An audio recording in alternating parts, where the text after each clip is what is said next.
Hello everyone and welcome back to Let's Play The Messenger. In the last part we got the 6th music note and put it in place, and now it's time for DLC. As I brought up last time, you technically need to beat the game to access this, so I did beat the game in between parts and record that as the finale. For right now, it's time for Picnic Panic. In an alternate timeline, the Phobekins have been kidnapped. To save the day, a messenger is needed in the tropics. Let's get started. Oh, hi Artificer. What's going on? My devices are reacting as if a portal to another dimension had just opened. It's fine, you can get back to work. But I'm supposed to be the one opening the portals! I'm telling you, it's fine. Is the messenger leaving for a side adventure? Yes. And do you think he'll do the thing? I don't know, why? Because it's not a real adventure if you don't do the thing! Look, it's just a quick trip to the dimension where Vookdin Island never merged with our mainland. I'm sure nothing unknown will happen. Well, you better let me know if you do the thing. I want to be there. Okay, fine, I'll keep you in the loop. Sick, I'll be in my lab. What? Nothing. Well, why don't you go then? It's just, for once I wish someone said, Godspeed, Artificer. Oh, come on, we were trying to focus here. Why do you always feel the need to make everything about you? Hey, I work really hard, but it's only always about you and the Prophet. Wait, don't... You rang? Oh, Prophet, can you say Godspeed, Artificer, just this once, please? I'm sorry, what? Wow, can't we just get on with the show already? These two, I swear. Just go, Messenger, and don't forget you're entering an alternate reality, which you must prevent at all costs. I'll handle these two. Okay. Thank you. In an alternate timeline, far off the coast of Messenger Island.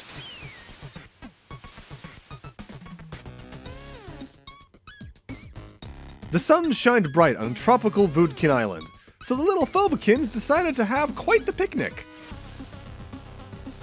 But as fate would have it, Demon General Barma'Thazel appeared out of nowhere to cause quite the panic.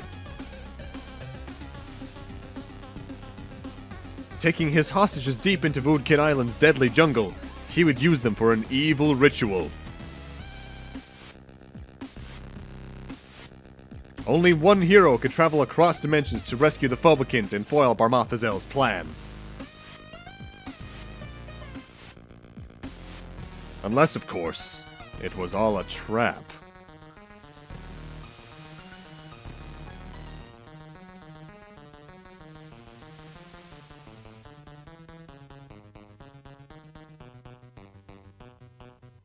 Totally not suspicious.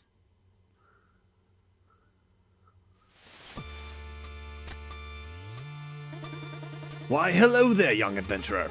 Elder, I was teleported here, but I don't know where I'm supposed to go. And you don't recognize me? I was part of the clan!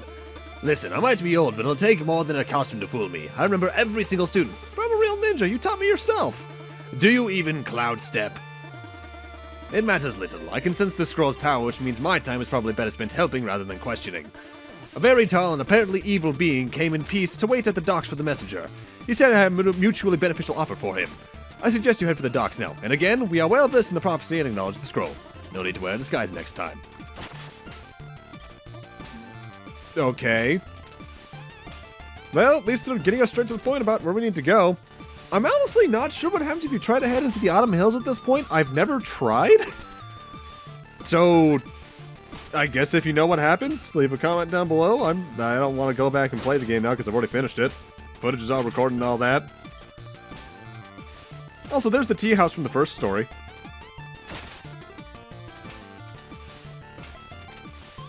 So oh... I'm telling you, height makes right. The messenger will bow before the mighty Vookdin. What? The messenger has arrived. Oh, great. Just when you think you have plenty of time left to practice your spooky flight intro. I guess I'll just come down. Watch this!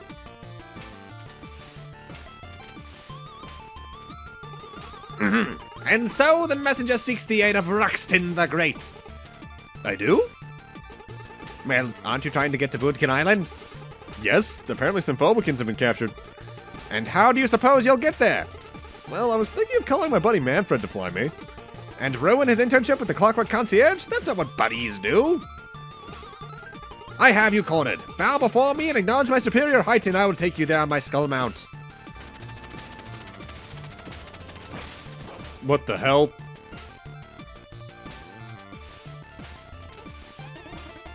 Well, this is embarrassing. Look, I have a date tomorrow. Could you help me get my stilts back?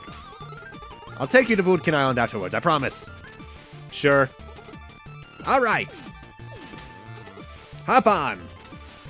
Time for the first stage of Picnic Panic, which is quite different than the rest of the game. You guys like surfing? This weather's perfect! Want me to teach you how to surf? Sure. Alright, first rule of surfing, avoid rocks at all costs. Use the D-pad to move between the 3 levels.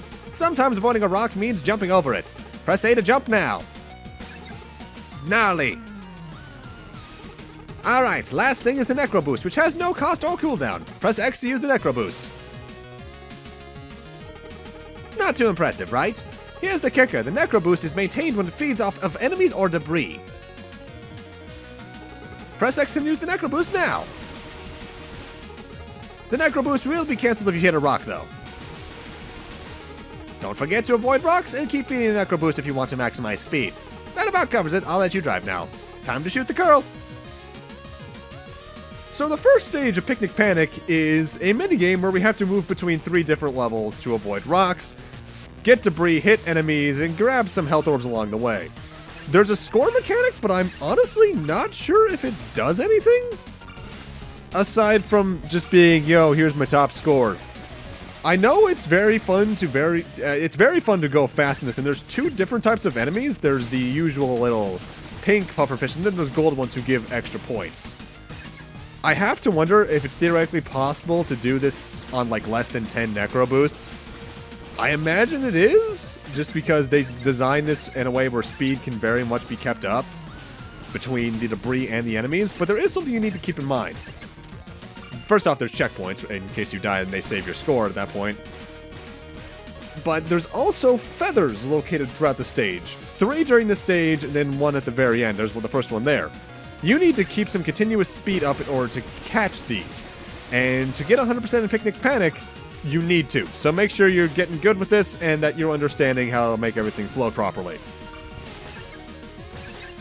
Looking around really quickly, I can't find anything about the score doing anything, though the Messenger Wiki does have a rather in-depth analysis of what can be jumped on, what can be Necro boosted through, and as well as how to break down the points. I imagine it's just, yo, see how high you can get compared with your friends. It's a little minigame that's fun, but it's just there for fun, barring getting the feathers and actually getting us to Vookdin Island. It reminds me a lot of the surfing minigame between the islands in Ultra Sun and Ultra Moon Pokemon. Which, to this day, that minigame's doesn't have much of a point, but at the same time, I like Ultra Sun and Ultra Moon so much I don't really care. I think it's what Sun and Moon should have been from the start, but I don't care. It's a good game. I like it a lot. I like it a lot.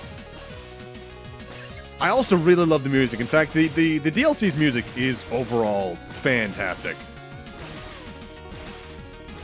This might be my favorite song in it, though, from my memory, barring maybe the unique credits theme that we get for it.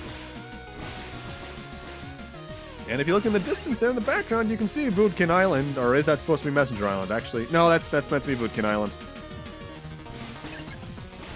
This final feather grab is probably the hardest because you have to be pretty precise about where you're going and where.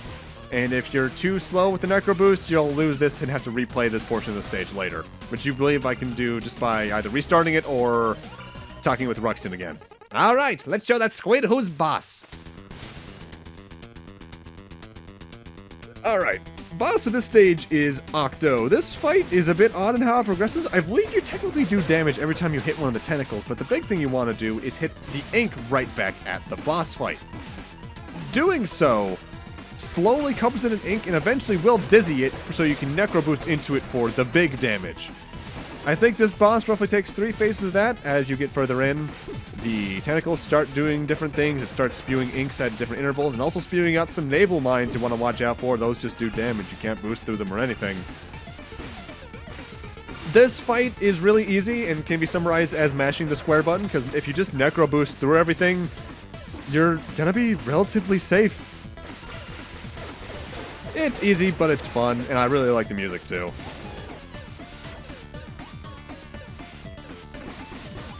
This is probably the only part of the fight I don't like, is when it starts spawning the rocks, as it just comes across as mid-attack padding that you're meant to dodge carefully. And I am glad that there's at least something you can't necro boost through, but it's like the one case. And I forget if there's more than one rock pattern it can bring up.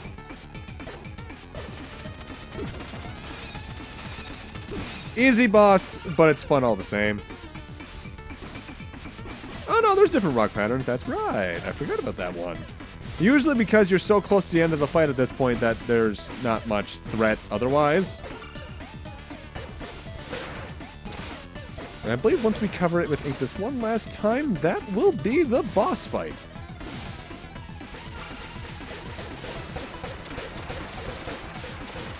And there we go. Open sea area is relatively easy, but it's a fun little break from the main game's mechanics. Enough! Give them back! Why won't you tell us what's wrong, Ruxton? I don't want to talk, I just want my stilts. But we miss you, why won't you visit? Stop it! You're not my mom! Ruxton!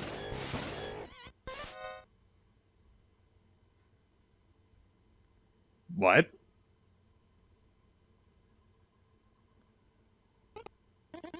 He left again. Yeah. I don't understand him anymore. I thought the necromancer thing was just a phase, but it's been so long now. I feel responsible. We never should have told him he was adopted. Don't cry, Octo. But I miss him, Pi. You know I miss him too. Oh, I know what'll cheer you up. Tentacle touch? Tentacle touch. I love you, Pi. And I love you too, Octo. Oh, come here, you. Should I be censoring that?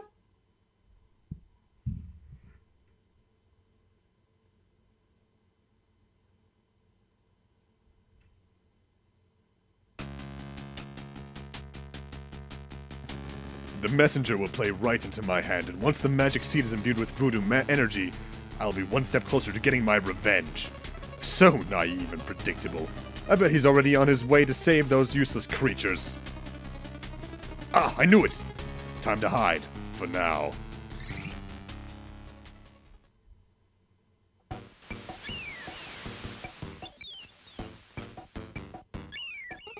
Welcome to the tropics!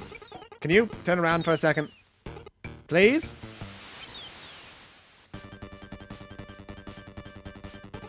Much better! I'll let you get on with it. Come see me if you want to go surfing again. Yeah, you can just talk to him to go back to the open sea in case you missed any of those feathers. And notable, you do get a fourth one for just beating the boss fight.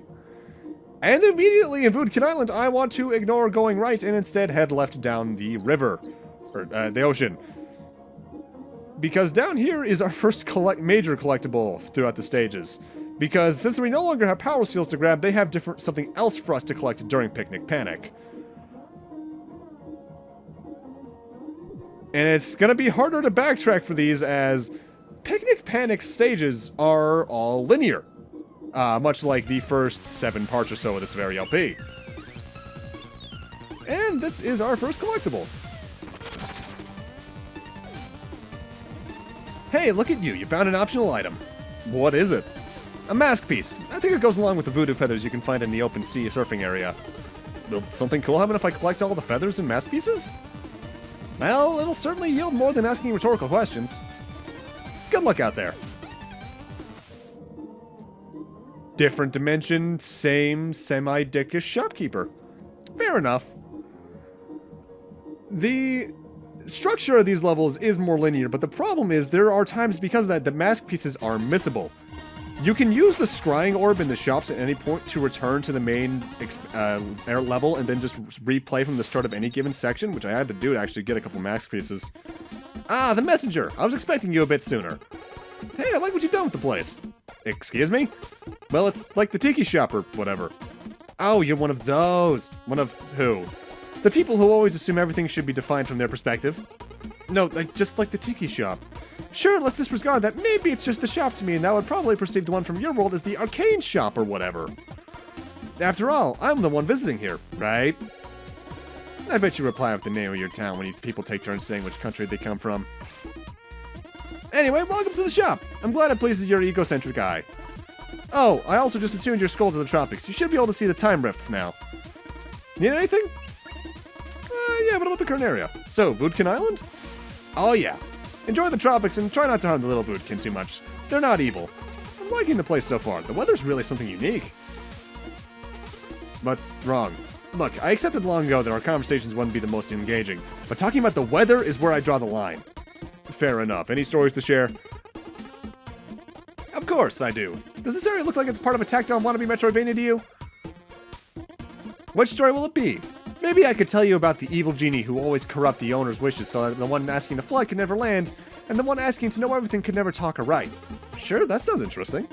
Or maybe I could tell you about the little boy who always wanted to be a warrior and became a sword swallower after hearing that we are what we eat. What? Oh, I know, here's one for you. There once was a family of innkeepers operating their business in a world devoid of physical boundaries. Indeed, the establishment had an endless amount of rooms to rent, and business was so good each and every one of them was occupied. Still, new customers would keep coming in and could be given a room right away. Wait, how can someone rent a room if there's no vacancy? Unprecedented, right? You see, living in a boundless world comes with a few perks.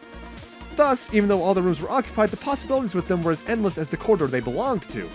So the new customer would always get room number 1, and then have to ask the customer that was already there to move to room number 2, who would then ask the other customer to do the same for room number 3, and so on forever. It might take a few moments to wrap your head around this, but given the endless amount of rooms, there would always be a next room to go to and ask the customer there to move over to the next one.